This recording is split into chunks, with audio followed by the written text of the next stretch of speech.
12 long years, finally game week 12 is upon us. It seems like an eternity since the last one, and the international break has now gone. So let's have a look in this video at my team selection, the 2 transfers I made and who I'm captaining.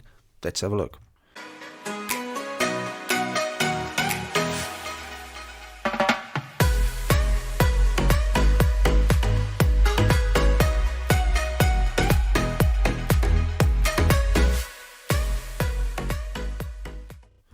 This is my team left over from game week 12 then. Just a reminder, I got doubled up on that Manchester City and that Chelsea defence. Livramento's tucked in there as well. Ramsdale in goal.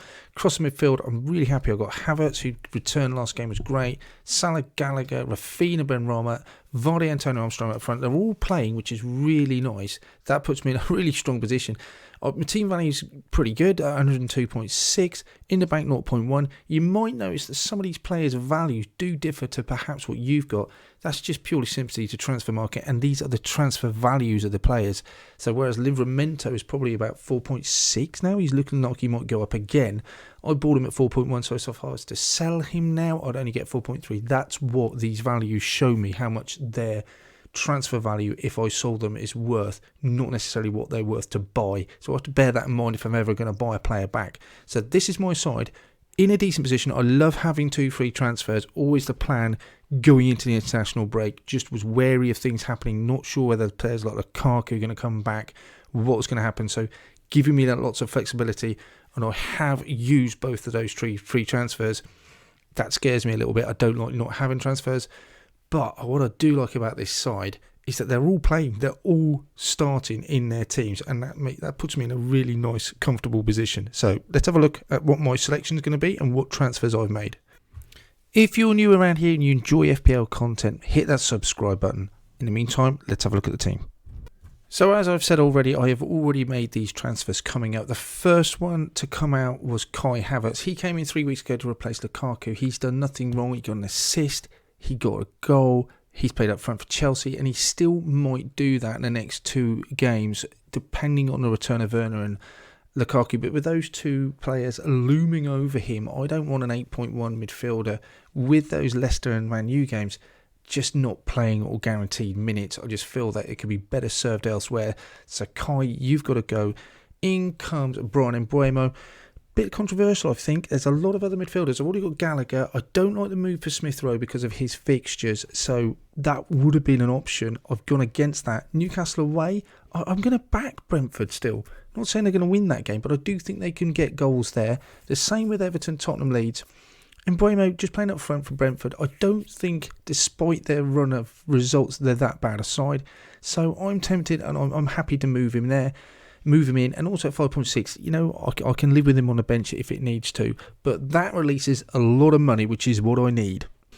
It is what I need, that money, to do this transfer. I'm taking out Jamie Vardy. He's had, I don't want to say he's been a disappointment, but he's played 3 games for me and he hasn't produced. He's got 7 goals this season. He's still not a bad player, so I just don't want to say he's been a disaster.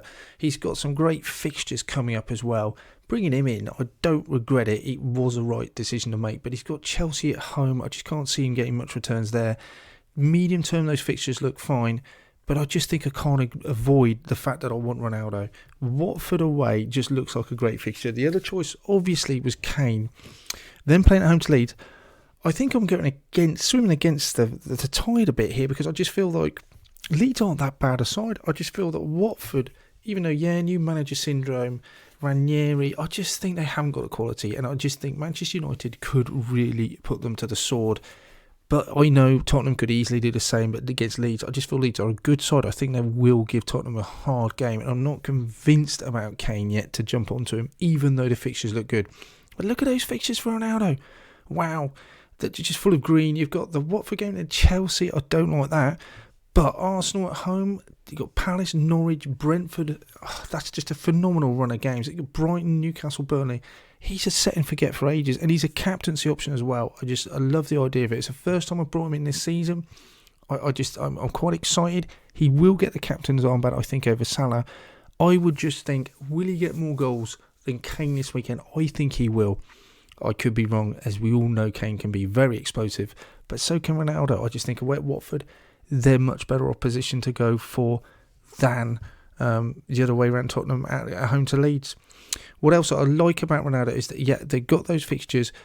Because I have such a good playing squad, I am tempted to just go straight back to Vardy the following week. So we go Vardy to Ronaldo this week, Ronaldo to Vardy, then back to Ronaldo for maybe the Palace game. That is an option. I haven't ruled that out. And I feel I've put myself in that good position, but it feels like you're burning transfers. But maybe I will have that luxury if all my players are playing. So there's options, not concrete on those future plans. But this week I've already done it. Ronaldo's in. Running through the rest of my side then, Aaron Ramsdale in goal. I've got Foster as the other choice.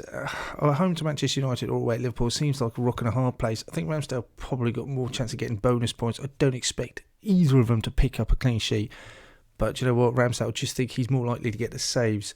So I've gone for him. I've gone 5 across the back again, doubling up on the Man City defence. 2 Chelsea defenders as well. Even though at Leicester, I think they can keep a clean sheet against anyone. Livramento keeps his place. I think away at Norwich, a good chance. Southampton 5 clean sheets out of 11 games this season. He also has some attacking potential. Do think he didn't have a flag on him, but Hasselhüttl's come out and said everyone's fit, he's fine, so I expect him to play. So he comes in.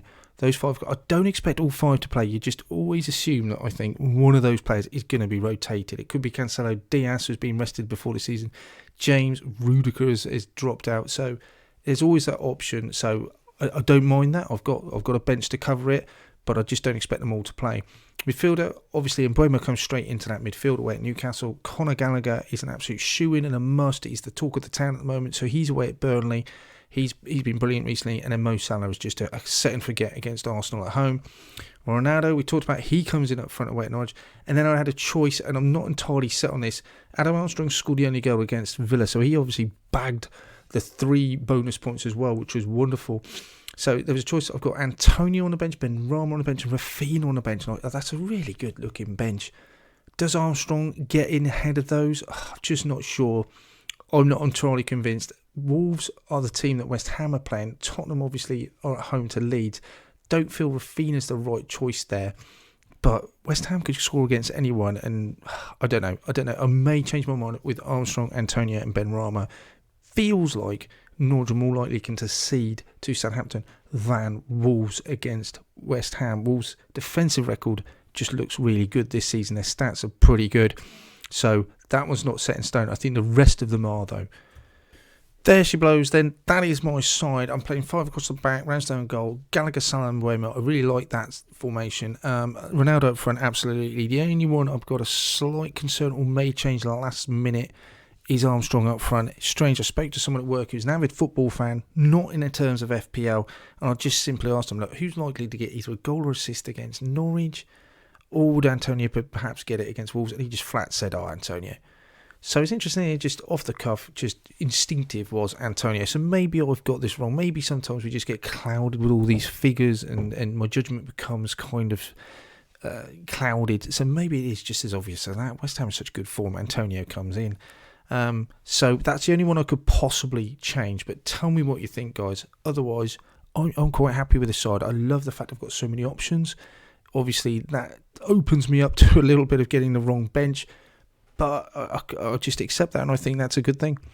There's plenty more content coming out there, guys. If you haven't checked out the watch list, do so. There's also differential videos if you're looking for something slightly different to help you in your mini leagues. The wildcard's been out for a while. In the meantime, best of luck, and I shall see you on the other side.